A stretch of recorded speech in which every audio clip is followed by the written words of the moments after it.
दूध की कटोरिया में रतिया नहैली कैली अजोरिया से प्यार हो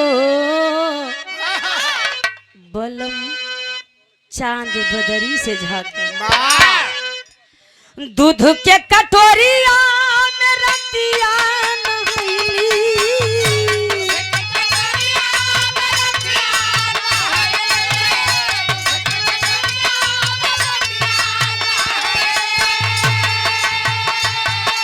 हाँ, दूध के कटोरिया में रतिया नहैली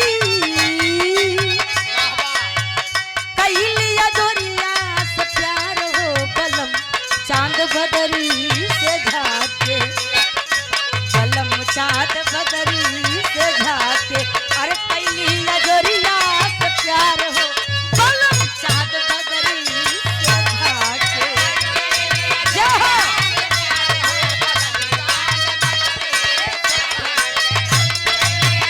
वाह,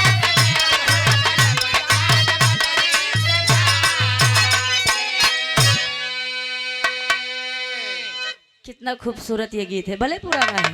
बलम चांद बदरी से झाके, सोचिए जब अपना बलम चांद बदरी से झाके तो दूसरे की क्या जरूरत है। बट इसको यही छोड़ते हैं, भाव पर गौर करिएगा। बात उस समय की है, कर्ण धरती पर गिरा है, अंतिम सांस चल रही है।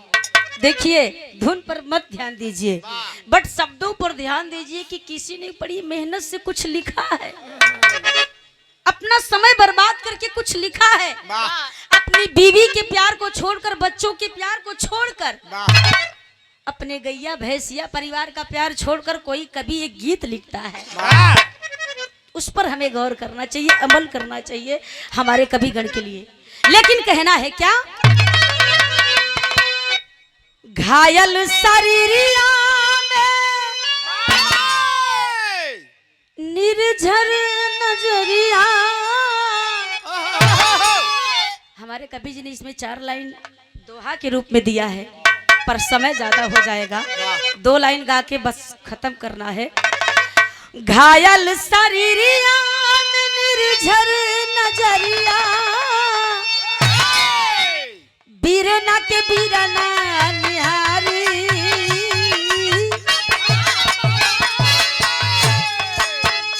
बीरना के बीरना निहारी, मुरारी जी मांगे ले धनवा, मुरारी जी मांगे ले धनवा, रूपवा बनवले भिखारी, मुरारी जी मांगे ले धनवा।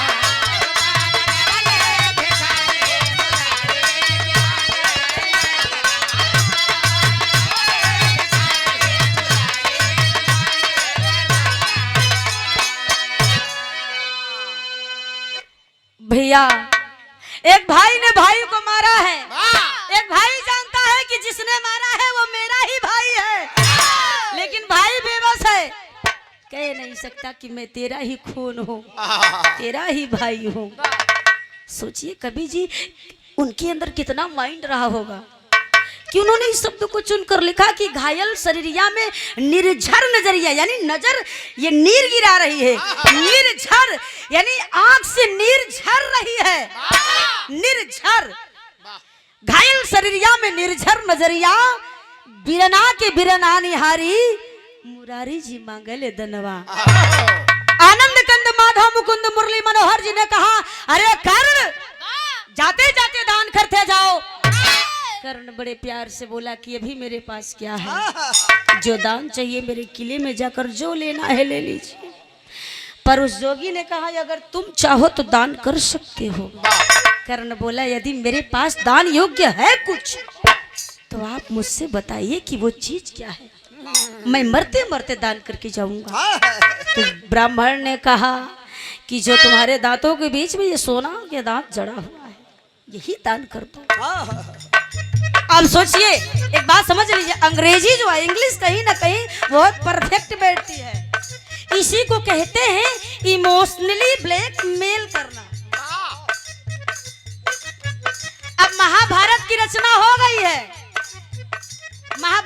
घोषणा हो गई कि युद्ध होना आरंभ होगा। जैसे शादी पड़ती है, डेट पड़ता है, 28 को ये होगा और 27 को ये होगा, उसी प्रकार महाभारत का सब कुछ हो गया है। उसके बाद कन्हैया कर्ण को ले गए और कर्ण से कहता है पागल है तू, अर्जुन तेरा सगा भाई है, कुंती तेरी सगी माँ है, धर्मराज तेरा बड़ा भाई है, तू कौरवों को छोड़ दे, हमारे पास चला, माँ का प्यार मिलेगा, भाई का प्यार मिलेगा, ये दुष्ट से तू बड़ा होगा, तुझे सर का ताज मिलेगा, तुझे राजा बनाया जाएगा।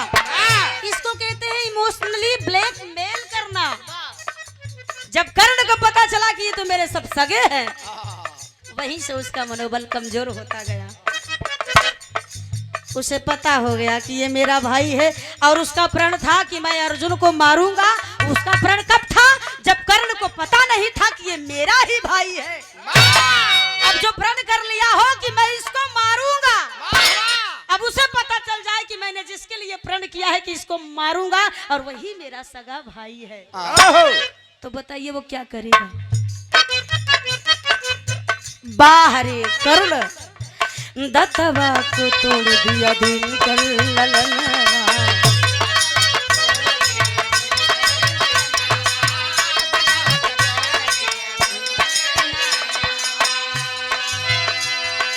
अब इतने पर भी अब जो घिसक नहीं सकता बाबूजी, चल नहीं सकता, जिसके छाती में बाढ़ गले के यार पार बाढ़ हो, अब उससे हम कह दे कि ये भाई एक काम कर, तू दांत तोड़ के मुझे दान कर दे। कर्ण बोला वह पत्थरवा उठा देता महाराज तो तोड़ के दो दे। अब महाराज के भाषा क्या है? महाराज ने कहा अगर मैं तुम्हें पत्थर उठा कर दूंगा तो मेरी मजदूरी हो जाएगी, तो तुम दान क्या करोगे? तुम्हें उसका मुनाफा क्या होगा, फायदा क्या होगा? अगर दान देना है तो अपनी क्षमता पर करो। दत्तवक तोड़ दिया दिन कर ललनवा।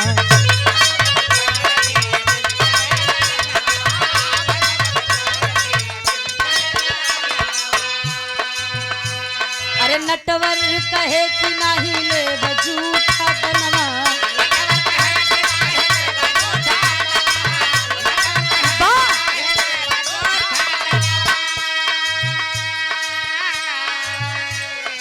सुरयामा भदोही जिला का नाम सुना होगा आप लोगों ने।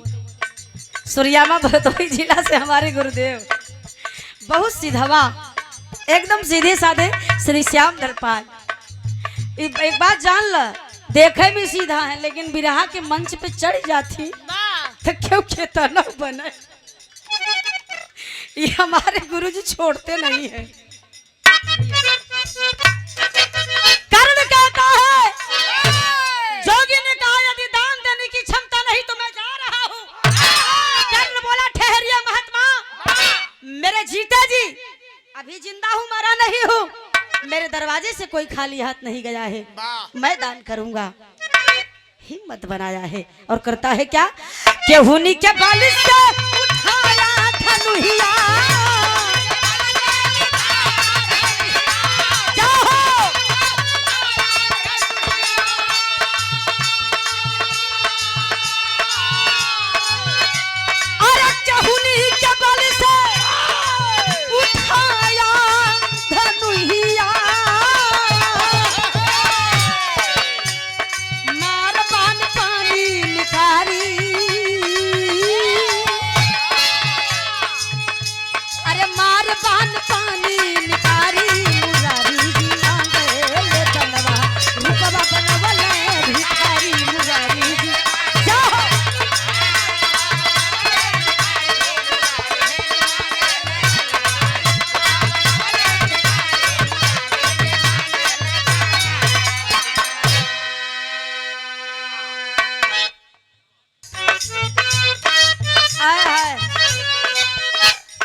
कर्ण अपना दांत तोड़कर कहा, लीजिए भगवान, अब भगवान कन्हैया ब्राह्मण के वेश में बोल पड़े, अरे मैं झूठा दान नहीं लेता।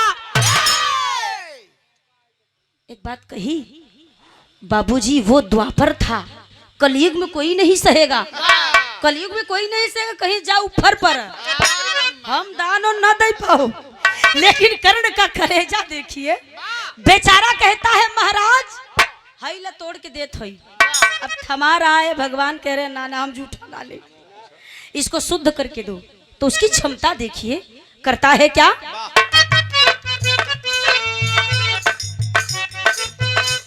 वाह,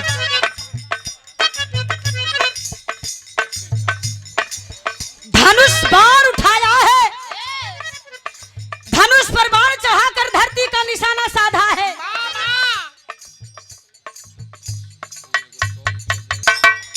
कर्ण बेचारा, गीत मेरी आखिरी हो रही है, ए भैया धरती में बाण को मारा, धरती का सीना चीरते हुए बाण भीतर गया और पाताल से गंगा की धारा निकली, दांत को धुल दिया और तब कहा महात्मा लीजिए। तो देखिए दुनिया के विधाता से भी बर्दाश्त नहीं हुआ और कृष्ण की आंख से, एक बात समझ लीजिए, जब भगवान की आंख से हमारे आपके लिए आंसू गिर जाए तो हमसे बड़ा सौभाग्यशाली कौन है। लेकिन हमें तुम्हें कैसे पता चले भैया कि भगवान हमारे तुम्हारे बदे रोवत है, माता पिता के सिवा। लेकिन हुआ क्या, भगवान कन्हैया छाती से लगा लिए, ब्राह्मण का रूप छोड़ करके असली रूप में आए और कर्ण के सर को अपनी छाती से सटा लिए और सिर पर हाथ से हिला रहे हैं और कहते हैं मैंने तो कलाख बार कहा कि कौरव को छोड़कर हमारी तरफ आ जाओ, पर तुम नहीं माने, ये तुम्हारी मृत्यु की समय नहीं है, पर तुमने मृत्यु को खुद से बुलावा दिया है। लेकिन एक काम करो कर्ण, कहते हैं क्या, बोले कन्हैया कर्ण मेला वरदनवा,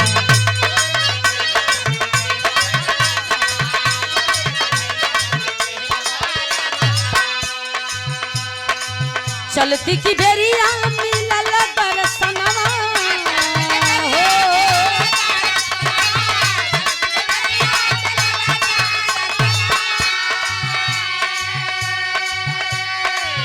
अरे चलती की बेरिया मिलल दर्शनवा।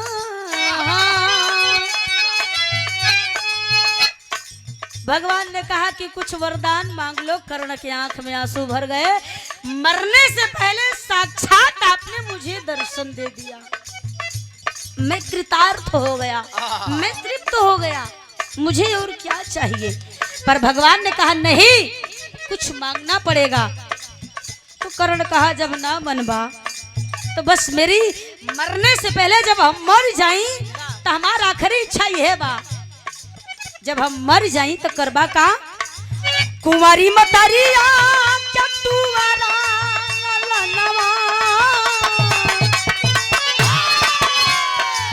कुंवारी मतरिया क्या तुअरा ललनवा, चितवा सजैहा कुंवारी हो, चितवा सजैहा कुंवारी, मुरारी जी मांगे दनवा, रुपवा बनवले भिखारी, मुरारी जी मांगे दनवा।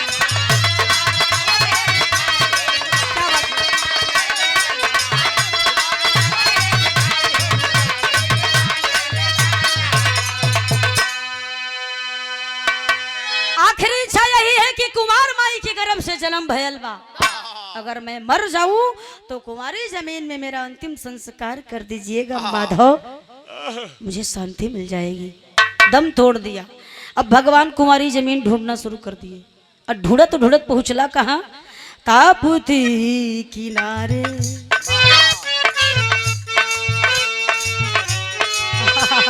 सोइनो कभर जमीनिया,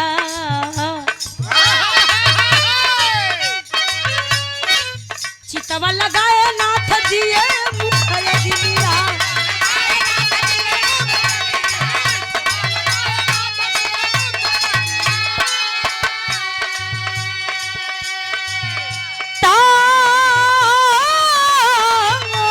तापुती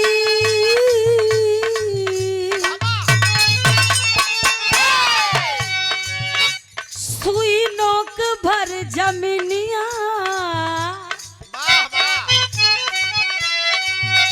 गुजरात के भीतर, गुजरात में जो पड़ता है, गुजरात के अंदर ताप्ती नदी के किनारे भगवान को कुमारी जमीन मिली, सोई नोक बराबर। भगवान भी असमंजस में, अबे मैं हम का करी। लेकिन जो दुनिया में जो दुनिया के मालिक हो उनके लिए असंभव भी संभव हो सकता है। सुई नोक बराबर कुमारी जमीन में सुई को गड़ाया, यानी सुई को धसाया, और बायां हाथ उसी पर रखा, सुई की नोक नीचे। विकराल रूप बनाया हथेली का, और उसी पर कर्ण की चिता सजाई। लेकिन मित्र हो तो दुर्योधन और कर्ण जैसा।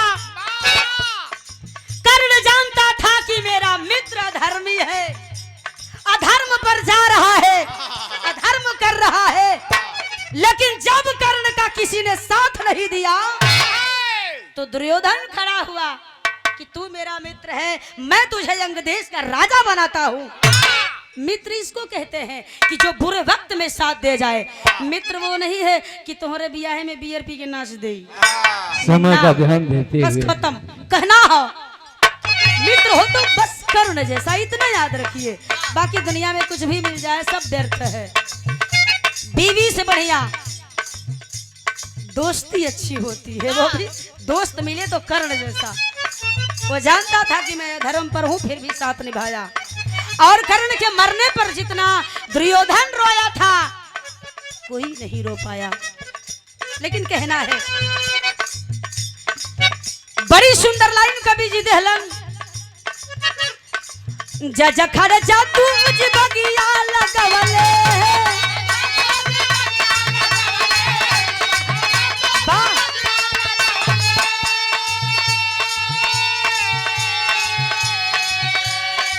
भगवान कृष्ण ने बायां हाथ पर कर्ण का अंतिम संस्कार किया, तब से बायां अंग अशुद्ध हो गया।